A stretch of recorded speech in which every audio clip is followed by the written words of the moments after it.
I've had the Huffy Nighthawk for about a month. I've ridden it almost 50 miles, and I thought this would be a good time to share my opinions and experiences with the bike thus far. Whenever I look at bikes like this, I always try to keep my expectations in check. Because remember, not everyone has a lot of money to throw down on a bike, so sometimes this may be their only alternative.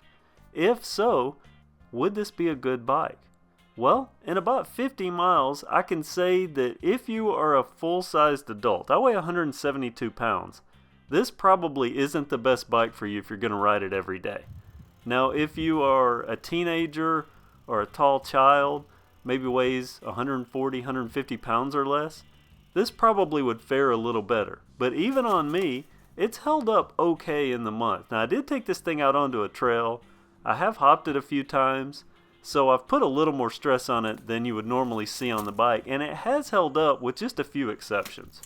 I say exceptions because they're not necessarily issues, just quirks. This bike has that typical cheap handlebar stem setup you find on most of these low-end bikes.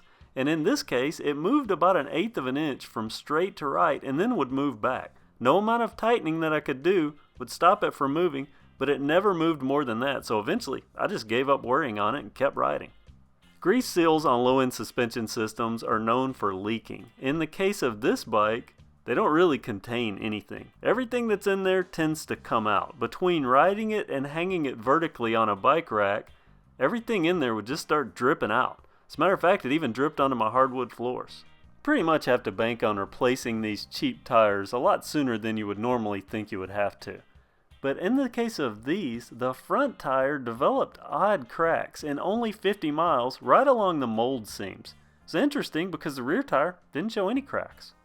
If you're looking to buy a Huffy Nighthawk, you may see a Huffy Rock Creek on the shelf next to it at Walmart. Rock Creek's $40 less. Does that mean that the Nighthawk is a better bike? Well, that's kind of subjective because it's a little bit of a mixed bag. You get things like a better twist shifter on the cheaper Huffy Rock Creek. The $99 Nighthawk has a Colo 4200 front suspension fork. On the $59 Rock Creek, you get a Colo 5200. Another thing, and this is just a little bit of deception, there's plastic housings on these crank arms, make them look thicker than they actually are. Very thin metal. Compare that to the Rock Creek. It has a solid, thicker metal crank arm. Now you do get the same generic drivetrain, although I say generic, the rear derailleur is branded Shimano, but it's that cheap low-end Shimano. Not a fan of this setup, but you get what you get on these bikes. Now you are spending more for the Nighthawk, and that shows up in one area, and that's in braking. This bike has a front disc brake that works surprisingly well. It stopped every time I needed it to, and it stopped well without making any noise. Very good brake for, well, $40 extra.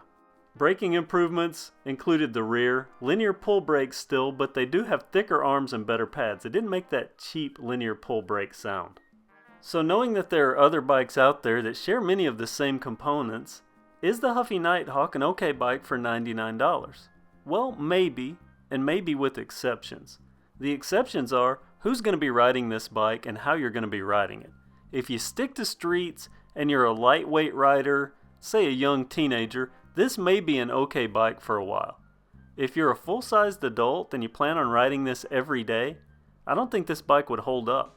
In 30 days with me, I already noticed disc brake pad wear that was more advanced for the 30 days I had ridden it, and also, more importantly, that bottom bracket had already started to wear.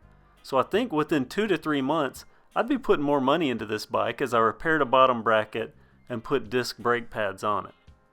All that said, you can make up your own mind about the bike. It does look good, and it did ride okay. The frame is a bit on the small size. I know this is a 26-inch tired bike, but the frame felt more like a 24-inch frame. I don't know why, but that's the way it went together. If you're considering this bike, I hope this video helped you out. If so, drop a note in the comments section. Thanks for watching, and have a great day.